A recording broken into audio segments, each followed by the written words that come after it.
From New Hanover County Schools Television, powered by students, this is your school news. Welcome to Your School News. I'm Maggie Caudle. And I'm Allison Helms. Topping our newscast, Board of Education holds March meeting. Students win Azalea Festival art competition. And Ogden Elementary holds annual Arts Week celebration. Our top story this week. The Board of Education held their regular monthly meeting on March 6th in the Board Center. With the March Board Notes is YSN reporter Bobby Blue. The March Board of Education meeting featured several important reports with information on school safety and the launching of the new lab school. Let's get right to the Board Notes. Under recognition of achievement, a community partnership presentation was made highlighting the partnership with the YMCA after-school program at Parsley and Castlehane Elementary Schools. Hoggard students were recognized for winning several of the New York Times student writing contests, and the Laney Beach Bots team was recognized for qualifying for the National Sea Perch competition. Under administrative personnel, the board voted to terminate the employment of Michael Kelly, a tenured teacher at Isaac Bear Early College. Former Principal Bud Dingwall will serve as the interim assistant principal at Anderson Elementary School beginning March 2nd until the end of the school year. Under information, board member Bruce Shell presented the Head Start Liaison Report, the Head Start Monthly Expenditure Report, the Head Start Quarterly In-Kind Report, and a presentation about Coastal Horizons Head Start Health Services was made. A construction notice was given for work to begin at Roland Grice, Gregory, Howe Pre-K, Murrayville, Parsley, Sunset Park, J.C. Rowe, Myrtle Grove, Ashley, Hoggard, New Hanover, and the Testing Accountability Building. A presentation was given on the high school signature programs. A resolution honoring the legacy of Reverend Dr. Martin Luther King was presented by District Attorney Ben David and retired educator Bertha Todd. The resolution was approved. And finally, under information, a detailed school safety presentation was given by Dr. Rick Holliday and the Student Support Division. Items approved at this month's meeting included policies for second reading, the new policy board appointments. Dr. Aquetta Wheeler was appointed to the DC Virgo Advisory Board. The proposal to make Virgo a UNCW lab school was approved. The audit contract with Cherry Beckert LLP was approved. Students from Isaac Bear and Wilmington Early Colleges were granted the opportunity to play sports. Student assignment from DC Virgo to Holly Shelter Middle School was amended. Students will be districted to attend Williston Middle School. Construction management at-risk agreements for the following projects were approved: Noble Middle School renovations, Trask Middle School renovations, and Wrightsville Beach Middle School renovations and additions.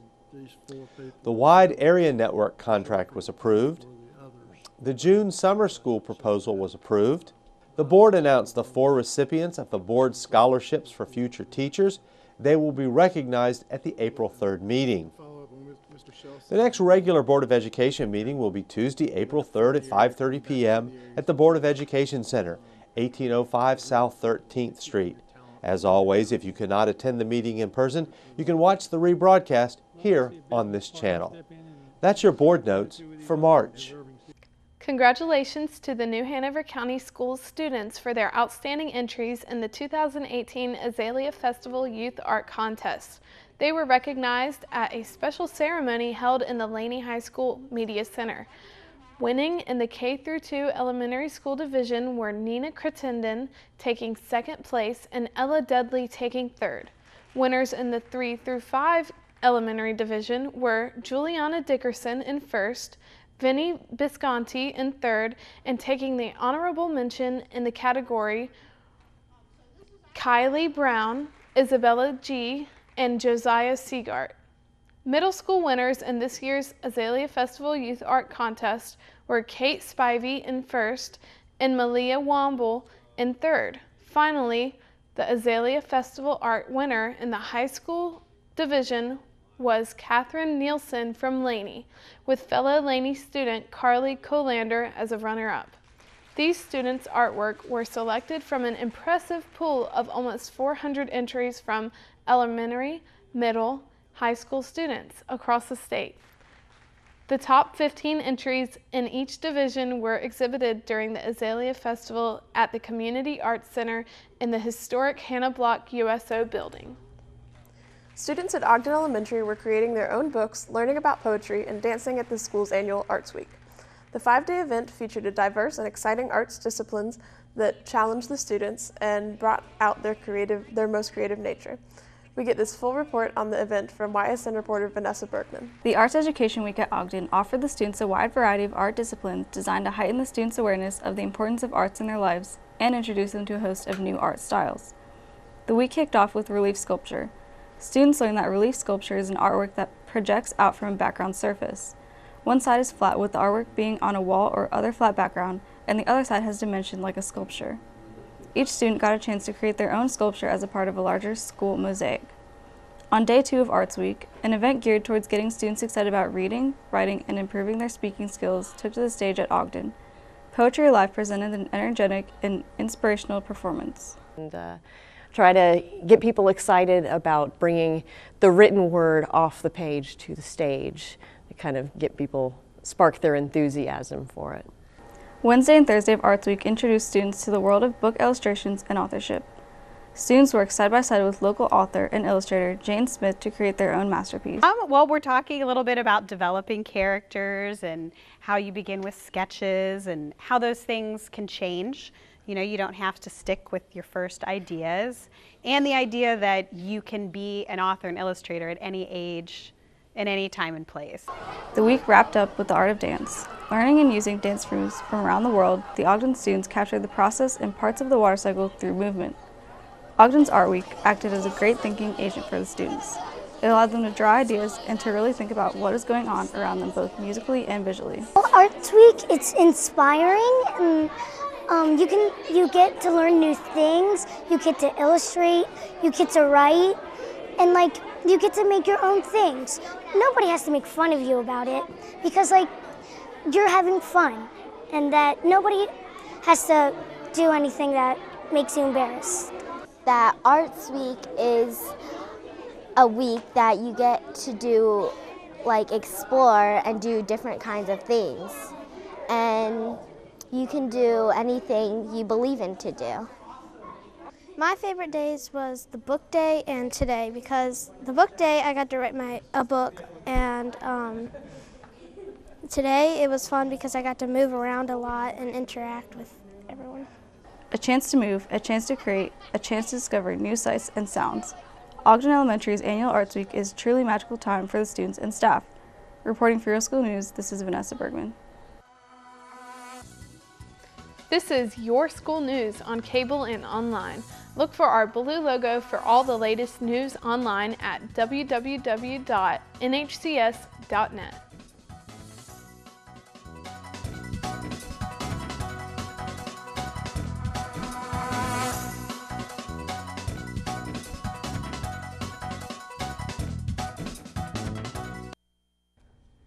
Welcome back to Your School News. I'm Allison Helms. For the 7th year, New Hanover County Schools held its annual legislative luncheon. The event provides the superintendent and members of the school system a chance to speak one-on-one about their concerns with many of our state and local representatives. With a report on this year's event is Mary Hull. The New Hanover County School Board brought lawmakers together for the 7th annual legislative luncheon to discuss school safety and a number of other issues related to public education. The event gave local and state leaders the chance to not only talk with school leaders, but also sit down with teachers and hear their concerns. On hand at this year's event were Representative Ted Davis, Michael Lee, and Holly Grange, County Commissioner Jonathan Barfield, Skip Watkins, and Rob Zappel, as well as other area law enforcement and community leaders. NHCS Teacher of the Year Angela Hewitt shared her vision for building a bridge that will pave the way for government leaders and educators to work together in support of providing a great education for today's children. Dr. Markley thanked the County Commissioner for their support of public education, highlighting a number of issues like maintaining SROs in schools, pre-K expansion, and increase in per-pupil funding. He also thanked state legislators for funding teacher pay increases, CTE high school support, admitting pre-K waitlist, and most importantly, the K-3 class size fix. He did ask for more flexibility in the school calendars and restoring funding flexibility for textbooks, AIG, and LEP transfers. We complained last year about the K-3 funding, and that has now been addressed so that it's no longer an issue. And the recognition of the importance of the arts in education. I mean, I for one keep harping that arts are essential to have a quality school system. I think reaching out to the county commissioners to get the $2,700 a year in funding is significant.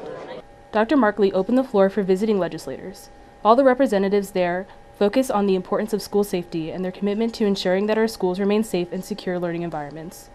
Representatives Ted Davis and Holly Grange are both on the House School Safety Committee, created to examine safety standards and recommend changes. School safety is of utmost importance. Students need to go to school being ready to learn and not having to worry about their safety. Their parents need to send them to school not having to worry about their safety. School safety is a multifaceted problem. It has to do with mental health issues. It has to do with the physical security of the school. And it has to do with response of any attack to the school. Our schools are soft targets right now. You know, you drive up to a school and you see a big sign that says this is a no-gun zone. And to me, that can be an invitation. Board of Education Chairman Edward Higgins closed the meeting by sharing a number of quotes from history's most famous Americans about the importance of a good education. Reporting for Your School News, this is Mary Hall. New Hanover County Schools is in support of the Martin Luther King Jr. and Wilmington 50-Year Commemoration Commission's April 4, 2018 event to celebrate the life and legacy of Dr. King and his commitment to promoting peace, social justice, and reconciliation. The event will be held in Williston Middle School Gymnasium from 6:30 p.m. to 8 o'clock p.m. All are invited to attend, and attendees are asked to wear black and gold.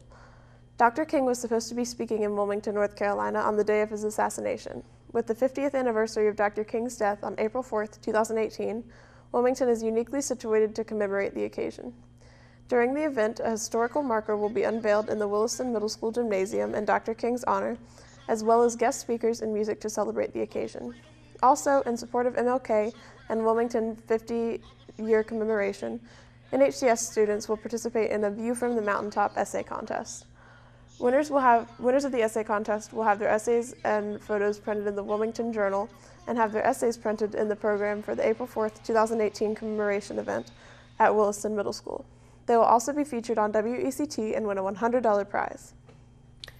DC Virgo art teacher Happy Jones took 2 of her students to the Cameron Art Museum for a 2-day stained glass workshop.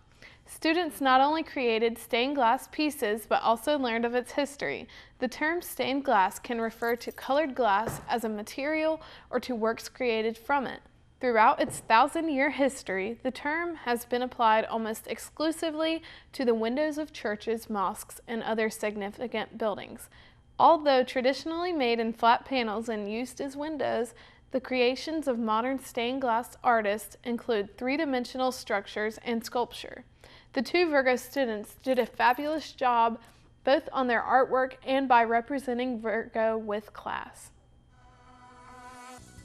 Check out these trending stories on the school system's website. NHCS students earn Azalea Festival 2018 Youth Art Awards.